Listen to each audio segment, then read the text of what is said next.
7 ফেব্রুয়ারি 2026 শনিবার একটি উইকেন্ড ট্রিপের উদ্দেশ্যে বেরিয়ে পড়লাম। এখন বাজে সকাল 6টা। ব্যাঙ্গালোরের ভিড়ভাট্টা ছাড়িয়ে একেবারে সুন্দর মনোরম একটি দৃশ্য দেখতে দেখতে পৌঁছে যাচ্ছি সেই 252 কিলোমিটার দূরে বাইকার ডিস্টেন্সে ভারতের এবং তথা কর্ণাটকের সেই বিখ্যাত ভারতের স্কটল্যান্ড, যেটাকে বলা হয় কুর্গ যাবার পথে এখানে দেখুন রাস্তার মধ্যে আমি দেখতে পাচ্ছি অনেক অনেক অনেক নারকেল গাছ। এই নারকেল গাছগুলি সবই মান্ডিয়া ডিস্ট্রিক্টের মধ্যে পড়ছে। মান্ডিয়া ডিস্ট্রিক্ট ছাড়িয়ে দেখতে দেখতেই পৌঁছে গেলাম আমরা রামগড়কে আমরা সবাই জানি, যেটা বিখ্যাত শোলে সিনেমার শুটিং হয়েছিল। এই সেই জায়গা পার করে অপূর্ব মনোরম দৃশ্য দেখতে দেখতে কখন যে 252 কিলোমিটার পেরিয়ে যাবে হয়তো বুঝতেই পারবো না, কিন্তু মনের মধ্যে একটি অদ্ভুত আনন্দ কাজ করছিল, কারণ কুর্গ আমার অনেক অনেক দিনের দেখার একটি স্বপ্ন পূরণ হতে চলেছে। যেহেতু আমার বাড়ি ব্যাঙ্গালোরে, তাই আমি ব্যাঙ্গালোর থেকে কুর্গের ডিস্টেন্স বলছি। আপনারা যারা কলকাতা থেকে আসবেন তারা সেটা কিন্তু গুগল দিয়ে সার্চ করে নেবেন আপনাদের নিজস্ব ডিস্টেন্সটি। এবারে পথেই সেরে নিলাম জলখাবার।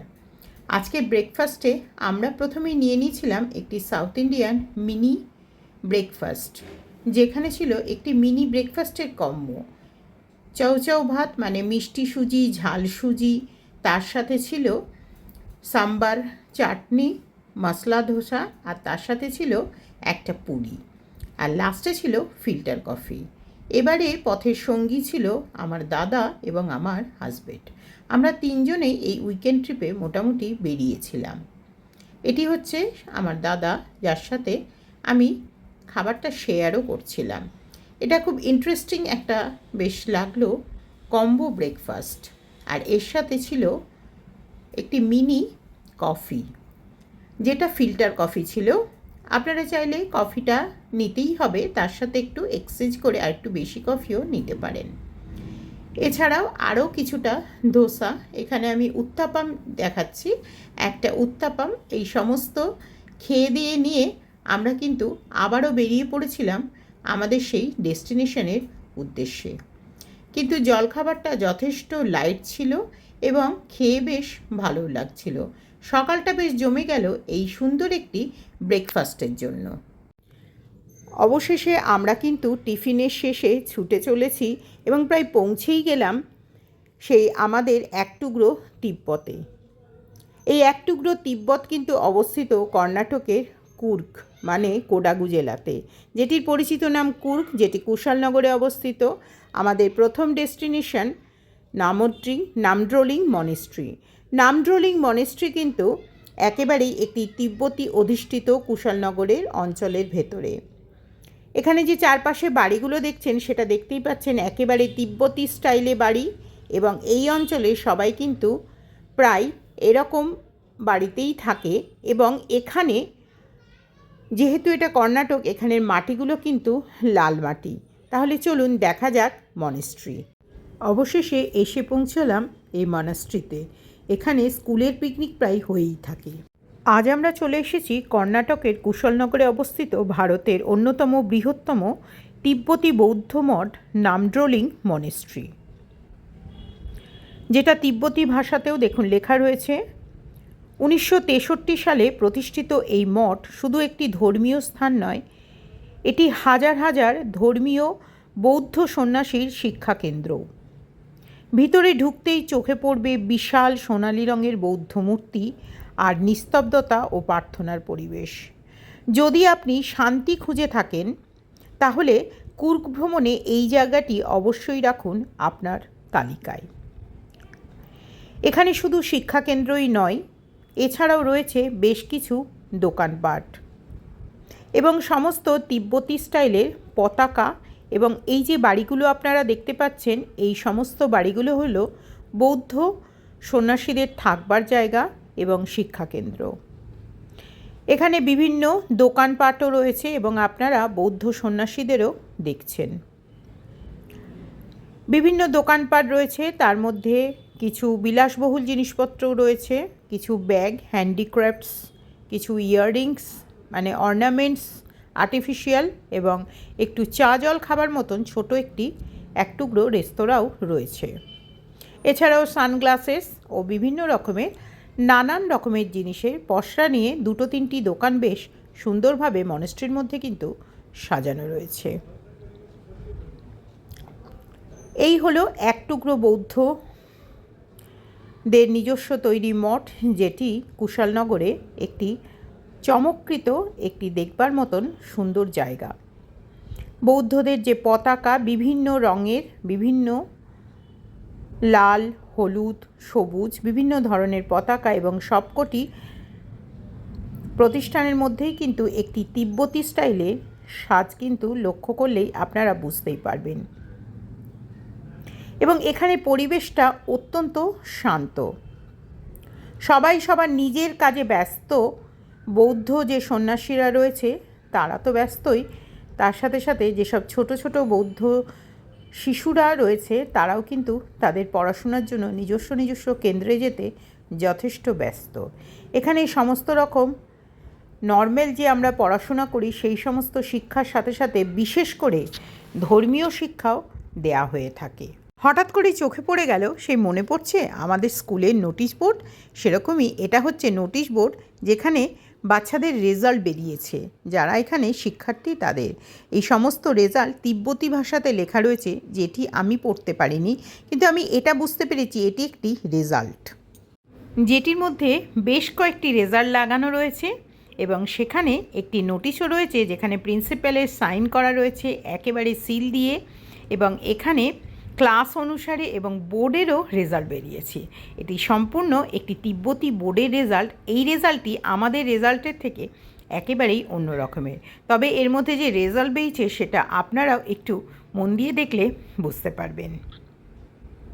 এই যে স্কুলের সাইন দেওয়া রয়েছে, এই যে সাইন সই, এই সমস্ত কিন্তু এই মনেস্ট্রিতেই রয়েছে। দীর্ঘদিনের আশাপূর্ণ হলো বৌদ্ধ মঙ্কদের সাথে একটি ছবি তুলে, এবং তারপরে এই ছবি তোলার পরে ওনাদেরকে আমি এবং আমাকে ওনারা ধন্যবাদ জ্ঞাপন করলেন। নামড্রোলিং মনেস্ট্রি পৌঁছতে ব্যাঙ্গালোর থেকে আমাদের দূরত্ব পড়ল প্রায় 250 কিলোমিটার। বাস এবং ট্যাক্সিরও সুবিধা রয়েছে। গাড়িতে 5 থেকে 6 ঘন্টা লাগে আপনাদের গাড়ির গতিপথের ওপরে। নামড্রোলিং মনেস্ট্রি কোডাগু জেলার কুশালনগরে অবস্থিত, এবং এই মঠের ভেতরে দেখুন আপনারা যেরকম নীরব, নিস্তব্ধ, শান্ত, সেরকম প্রাকৃতিক সৌন্দর্য সম্পন্ন একটি অতি সুন্দর মনেস্ট্রি। এই মনেস্ট্রিতে সমস্ত যত আপনারা আর্কিটেকচার কাজ দেখছেন সমস্তটাই কিন্তু তিব্বতী স্টাইলে কাজ করা রয়েছে। প্রতিটি দেয়াল, প্রতিটি খাম্বা সমস্তটাই সুসজ্জিত করা রয়েছে, এবং এত শান্ত এবং এত ধীর স্থিরভাবে দেখে যেন চোখ জুড়িয়ে যাচ্ছে।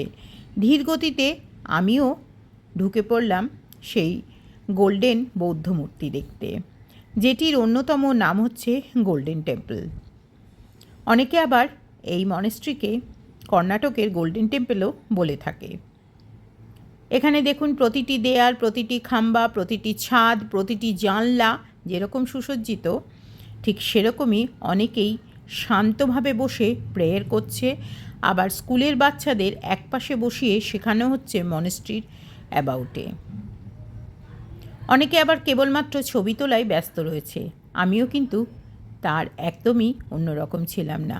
আমিও মন দিয়ে ছবি তুলে নিলাম। এই যে কাঁচের বক্সটা দেখছেন, এর মধ্যে সন্ধেবেলা প্রদীপ জ্বালানো হয় বা মোমবাতি ওরা দিয়ে থাকে, মোমবাতি দেয়া হয়। এ সময় কিন্তু সাধারণ মানুষের প্রবেশ নিষেধ। অনেকেই বসে বসে তার মনের প্রার্থনা জানায়, আবার অনেকেই খুব সুন্দরভাবে তার নিজের ব্লগ তৈরি করতে ব্যস্ত থাকে। এই মনেস্ট্রি দেখে আমার কেবলই মনে হয়েছে যে এখানে যদি আরও কিছুক্ষণ সময় কাটানো যেত তাহলে কিন্তু খারাপ হতো না। বেশ লাগছিল মনেস্ট্রির ভেতর গিয়ে, শান্ত নিরিবিলি পরিবেশ। তবে শনিবার বলে স্কুলের বাচ্চাদের, কলেজের বাচ্চাদের একটু ভিড়টা বেশিই ছিল। এই হলো মনেস্ট্রির ভেতরের ছাদটা। এই ছাদটাও অপূর্ব সুন্দর কারুকার্য দিয়ে তৈরি করা ছিল। আসুন তাহলে এটা আরেকবার দেখে বেরিয়ে পড়ি অন্য জায়গার উদ্দেশ্যে। মনেস্ট্রির মধ্যে দুটি প্রার্থনা গৃহ রয়েছে। একটি প্রার্থনা গৃহ আপনারা আগে দেখলেন, যেখানে বড় সাইজের বুদ্ধদেবের মূর্তি রাখা রয়েছে, এখানে একটু ছোট সাইজের মূর্তি রাখা রয়েছে এবং একটি ডোনেশন বক্সও রাখা রয়েছে, যেখানে অনেকেই ডোনেট কিন্তু করছেন। এইটি অপেক্ষাকৃত একটু ছোট, কিন্তু কারুকার্য এখানেও যথেষ্ট সুন্দর এবং সুসজ্জিত। এবং সবথেকে বৈশিষ্ট্য দেখলাম দেওয়ালের গাগুলো, বিশেষ করে খাম্বাগুলোতে প্রত্যেকটাতেই লাল রং করা রয়েছে এবং সবগুলোই গোল্ডেন কালারের মূর্তি। এই অপূর্ব সুন্দর প্রার্থনা গৃহের একপাশে দেখুন ভেতরে বসে এক ছাত্র তার নিজস্ব পড়াশোনা করছে। ওই ভেতরটিতে কিন্তু সাধারণ মানুষের প্রবেশ নিষেধ। এক নজরে আরেকবার মনেস্ট্রিটা দূর থেকে দেখে নেওয়া যাক। এই মনেস্ট্রিটা দেখার জন্য কোনো রকম পয়সা খরচা করতে হবে না, কোনো রকম টিকিটের ব্যবস্থা নেই, সম্পূর্ণটাই আপনারা ফ্রিতেই দেখবেন। এবং যদি টাইমের মধ্যে চলে আসেন সকাল 9টা থেকে 1টা, এবং আবারও বলে দিচ্ছি দুপুর 2টো থেকে 6টা, এর মধ্যে এলেই এত সুন্দর মনেস্ট্রিটা আপনারা দেখতেই পারেন। মনেস্ট্রির ভিতরে বিশেষ একটি প্রার্থনা ঘর আছে, যে প্রার্থনা ঘরের মধ্যে শত শত প্রদীপ জ্বালানো হয় প্রতিদিন, কিন্তু সেই প্রদীপগুলো সাধারণ দর্শকবৃন্দ কখনোই জ্বালাতে পারবে না। এই প্রদীপগুলো ওখানকারের যে স্টুডেন্টরা রয়েছে এবং ওখানকারের যে বাসিন্দা এবং শিক্ষকবৃন্দ রয়েছে, তারাই পারবে এই প্রদীপটি জ্বালাতে। এই হচ্ছে বৌদ্ধ ধর্মাবলম্বীদের সেই মঠের বিখ্যাত বড় ঘণ্টা, যেটা প্রতিটি মঠেই থাকে। এটির নাম হচ্ছে স্নো লায়ন, যেটা শান্তি ও শক্তির প্রতীক হিসেবে দরজার উপর লাগানো হয়। মনেস্ট্রির মধ্যে এই জায়গাটা কিন্তু ভীষণ একটা ইন্টারেস্টিং আমার লেগেছে। এই যে একটা পার্কের মতন করা রয়েছে, একটা গাছ এবং তার মধ্যে একটা পার্কের মধ্যে দেখুন একটা সুন্দর পাহাড়ের টিলা মতন করে, এটা সমস্ত তিব্বত এবং ভারতের যে যে অংশে এই মনেস্ট্রি রয়েছে তার ছোট ছোট একটি করে রেপ্লিকা বানিয়ে রাখা রয়েছে, যেগুলো এখানকার ছাত্ররা মন দিয়ে পড়ে এবং মনেস্ট্রি সম্বন্ধে গভীর থেকে গভীর জ্ঞান অর্জন করে। এর ঠিক উল্টো দিকেই রয়েছে, এই যে দেখুন সমস্ত রেপ্লিকা, এর ঠিক উল্টো দিকেই রয়েছে দেখুন ধীরে ধীরে সমস্ত ছাত্রাবাস আপনারা দেখতে পাচ্ছেন একটু দূরে। আর তার আগেই রয়েছে এই যে ঠিক উল্টো দিকটাতে, এখানটা রয়েছে শিক্ষক, প্রধান শিক্ষক এবং সমস্ত দলাই লামা ইত্যাদি, ওনাদের প্রধানরা আসলে এখানেই বসবাস করে। এবারে কিন্তু আমি হাঁটতে হাঁটতে বেরিয়েই পড়ছিলাম, কিন্তু হঠাৎ দেখলাম চোখের সামনে একটা ময়ূর। আমি আমার জীবনে প্রথমবার সামনে থেকে ময়ূর দেখলাম। দেখে আমি ওকে ধাওয়া করতে করতে অনেক অনেক দূর গিয়েছিলাম, কিন্তু ময়ূরকে আর বেশি দূর ধাওয়া করতে আমি নিজেই সাহস করতে পারলাম না। আজকের পর্বে এই এতটুকুই ছিল। কেমন লাগলো নামরোলিং মনেস্ট্রি অবশ্যই জানাবেন। আমরা এবার যাচ্ছি আরেকটি নতুন ডেস্টিনেশনে।